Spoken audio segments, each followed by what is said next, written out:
தென்னாடுடைய சிவனே போற்றி, எந்நாட்டவர்க்கும் இறைவா போற்றி.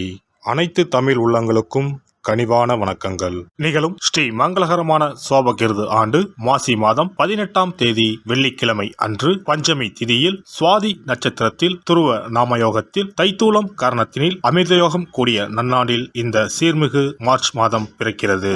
பிறக்கப் போகும் இம்மாதம் உங்கள் வாழ்வில் வளமும் நலமும் செல்வ செழிப்பும் பெற்று புதிய வாய்ப்புகள் புதிய வெற்றிகளுடன் மங்களகரமாக அமைய எல்லாம் வல்ல இறைவனை உளமாற வேண்டி விரும்பி கேட்டுக்கொள்கிறேன். இம்மாத கிரக நிலைகளை பார்க்கும் போது மேசத்தில் குருவும், கன்னி ராசியில் கேது பகவானும், மகர ராசியில் செவ்வாய் சுக்கிரனும், கும்ப ராசியில் சனி புதனுடன் சேர்ந்து சூரிய பகவானும் சஞ்சாரம் செய்கின்றனர். மார்ச் 2ஆம் தேதி புதன் பகவான் மீன ராசிக்கும், 8ஆம் தேதி சுக்கிர பகவான் கும்ப ராசிக்கும், 14ஆம் தேதி செவ்வாய் பகவான் கும்ப ராசிக்கும் இடப்பெயர்ச்சி அடைகின்றனர். இந்த கிரக அமைப்பினால் உங்கள் வாழ்வில் இம்மாதம் ஏற்படக்கூடிய சுப மற்றும் அசுப பலன்கள் என்ன என்பதனை பற்றி காண்போம். நடுங்க வைக்கும் குளிரோ தவிக்க விடும் வெயிலோ இல்லாமல் மிக இதமான சூழல் நிலவும் மாதம் இந்த மார்ச் மாதமாகும். பனிக்காலம் முடிந்து வசந்த காலம் துவங்க போகிறது. மாசி மாதத்தின் பிற்பகுதியும் பங்குனி மாதத்தின் முற்பகுதியும் இணையும் மாதம் இந்த மார்ச் மாதமாகும். கும்ப மாதமும் மீன மாதமும் இணைந்த இந்த மார்ச் மாதத்தில் பல திருப்பங்கள் உங்கள் வாழ்வில் நடைபெற உள்ளன. சிம்ம ராசி அன்பர்களே, காரியங்களில் அனுகூலம் உண்டாகும், முயற்சிகளில் வெற்றி பெறுவீர்கள். வழக்குகளில் சாதகமான தீர்ப்பு கிடைக்கும், எதிர்பாராத பணவரவுக்கும் வாய்ப்பு உண்டு. இம்மாதம் ராகு சாதகமாக இருப்பதால் முன்னேற்றத்திற்கு தடை இருக்காது. புதிய பொருட்களின் சேர்க்கை உண்டாகும். சிலருக்கு பயணங்களும் அதன் மூலம் ஆதாயமும் ஏற்படும். புதிய ஆடை ஆபரணங்கள் வாங்கி மகிழ்வீர்கள். ஆனால் பெரும்பாலான கிரகங்கள் சாதகமாக இல்லை என்பதால் குடும்பத்தில் அடிக்கடி வீண் விவாதம், கணவன் மனைவிக்கு இடையே கருத்து வேறுபாடுகள் தோன்றக்கூடும். ஒருவரை ஒருவர் அனுசரித்து செல்வது நல்லது. மாதத்தின் பிற்பகுதியில் குடும்பத்தில் மகிழ்ச்சியும் நிம்மதியும் உண்டாகும். பிள்ளைகள் வகையில் பெருமை சேரும். உறவினர்கள் வருகையும் அவர்களால் உதவிகளும் உண்டு. ஆனால் மாத கடைசியில் அவர்களில் சிலரால் பிரச்சனைகளும் ஏற்படலாம் என்பதால் பொறுமையை கடைபிடிப்பது அவசியம். சுப நிகழ்ச்சிகளில் கலந்து கொள்வீர்கள். உடல் நலன் அடிக்கடி பாதிக்கப்படக்கூடும். உடனுக்குடன் சிகிச்சை எடுத்துக் கொள்வது நல்லது. உத்தியோகத்தில் பணிச்சுமை அதிகரிக்கும். ஆனால் சக ஊழியர்கள் அனுசரணையாக நடந்து கொள்வார்கள். கூடுமானவரை உங்கள் பணிகளில் மட்டுமே கவனம் செலுத்தவும். உயர் அதிகாரிகளுடன் பேசும்போது பொறுமையை கடைபிடிக்கவும். தொழில் வியாபாரம் சுமாராகத்தான் இருக்கும். போட்டிகள் அதிகரிக்கும். சக வியாபாரிகளால் மறைமுக எதிர்ப்புகளை சந்திக்க வேண்டி வரும். வீண் அலைச்சலும் அதனால் மனச்சோர்வும் உடல் அசதியும் உண்டாகும். வியாபாரத்தை முன்னிட்டு வெளியூர் பயணங்கள் மேற்கொள்ள நேரிடலாம். குடும்பத்தை நிர்வகிக்கும் பெண்கள் குடும்பத்தில் அனைவரையும் அனுசரித்து செல்வது நல்லது. மாத பிற்பகுதியில் அக்கம் பக்கத்தில் இருப்பவர்களின் ஒத்துழைப்பு மனதுக்கு உற்சாகம் தரும். வேலைக்கு செல்லும் பெண்கள் அலுவலகத்தில் தங்கள் பொறுப்புகளில் கவனமாக இருப்பது மிகவும் அவசியம். மாணவர்கள் எதையும் அவசரமாக செய்யாமல் யோசித்து செயல்படுவது நல்லது. கல்வியை பற்றிய கவலை குறையும். கலைத்துறையினருக்கு அனைத்து வகையிலும் நன்மைகள் கிடைக்கும். நீண்ட நாட்களாக இருந்து வந்த சுணக்க நிலை மாறும். வீண் வாக்குவாதங்களை தவிர்ப்பது நன்மை தரும். அரசியல் துறையினர் எடுக்கக்கூடிய ஒப்பந்தங்களை நன்றாக ஆராய்ந்து முடிவுக்கு வர வேண்டும். வெளிநாட்டு ஒப்பந்தங்களை பெறுவீர்கள். லாபம் பெருகும். மேலிடத்தின் கனிவான பார்வை கிடைக்க பெறுவீர்கள். மகம் நட்சத்திரம் இந்த மாதம் தொழில் வியாபாரத்தில் இருந்த போட்டிகள் விலகும். கடன் பிரச்சனை தீரும். ஆர்டர் பிடிப்பதில் இருந்த கஷ்டம் குறையும். உத்தியோகத்தில் இருப்பவர்கள் எளிதாக பணிகளை செய்து முடிப்பார்கள். மேல் அதிகாரிகளின் ஒத்துழைப்பு கிடைக்கும். பூரம் நட்சத்திரம் இந்த மாதம் பாதியில் நின்ற வீடு கட்டும் பணியை மீண்டும் தொடங்குவீர்கள். சிலர் புதிய வீட்டிற்கு குடிபுகுவார்கள். கணவன் மனைவிக்கு இடையில் திடீரென்று கருத்து வேற்றுமை உண்டாகலாம். பிள்ளைகள் கல்வியில் முன்னேற்றம் அடைய தேவையான உதவிகளை செய்வீர்கள்.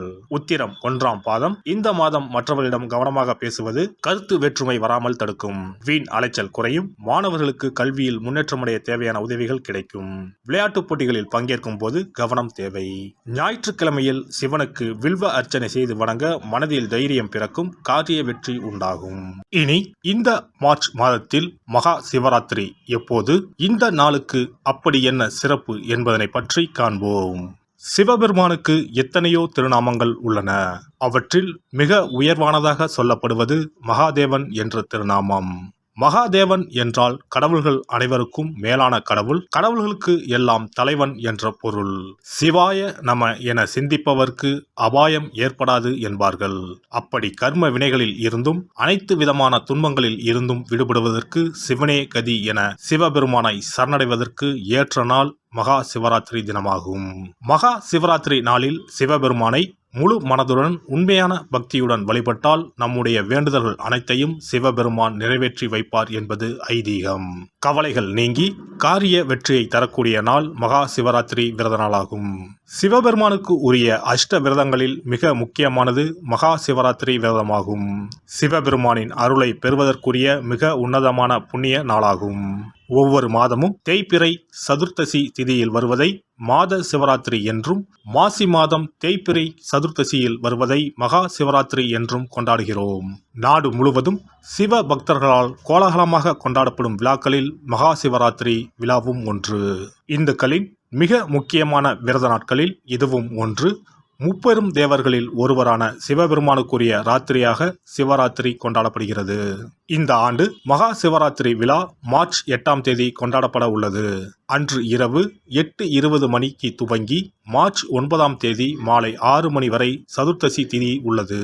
இதனால் மார்ச் 8ஆம் தேதி இரவு 8:30 மணிக்கு பிறகே சிவராத்திரி பூஜை துவங்க வேண்டும். சூரிய பகவான் கும்பராசியில் பயணம் செய்யும் மாசி மாதத்தில் தேய்பிறை சதுர்த்தி நாளில் முதல் நாள் மாலை துவங்கி அடுத்த நாள் காலை வரை சிவனுக்கு தொடர்ந்து 4 கால பூஜைகள் செய்யப்படும். சிவராத்திரி அன்று இரவு முழுவதும் கண் விழித்து சிவ வழிபாடு செய்து அபிஷேகம் ருத்ராபிஷேகம் செய்து சிவ மந்திரங்களை உச்சரித்து சிவனின் அருளை வேண்டி பிரார்த்தனை செய்ய வேண்டும். ஆன்மீகத்தில் உயர்ந்த நிலையை அடைவதற்கும் துன்பங்கள் மற்றும் பாவங்களில் இருந்து விடுபட்டு மோட்சத்தை அடைவதற்கும் ஏற்ற நாள் இதுவாகும். மகா சிவராத்திரி அன்று அதிகாலையில் எழுந்து புனித நீராடி வீட்டை சுத்தம் செய்து பூஜை அறையில் விளக்கேற்றி வைக்க வேண்டும். பிறகு மாலையில் சிவன் கோவிலுக்கு சென்று அங்கு நடக்கும் அபிஷேகம் பூஜைகளில் கலந்து கொள்ள வேண்டும். அன்று சிவலிங்கத்திற்கு பஞ்சாமிர்த அபிஷேகம் செய்வதும் வில்வ அர்ச்சனை செய்வதும் மிக சிறப்பானதாகும். மகா சிவராத்திரி நாளில் எத்தனை முறை முடியுமோ அத்தனை முறை பஞ்சாட்சர மந்திரமான ஓம் நம சிவாய மந்திரத்தை உச்சரிக்க வேண்டும். இது தவிர சிவபுராணம் பாராயணம் செய்வது மிகவும் சிறப்பானதாகும். இந்த நாளில் ருத்ராபிஷேகம் செய்வதும் கோவில்களில் நடக்கும் ருத்ராபிஷேகத்தில் கலந்து கொள்வதும் மிகவும் சிறப்பானதாகும். இந்த முறையில் மகா சிவராத்திரி விரதம் இருந்தால் முந்தைய 3 பிறவிகளில் செய்த பாவங்கள் நீங்கும். மனக்கவலைகள், நோய்கள், வறுமை நிலை ஆகியன நீங்கும்.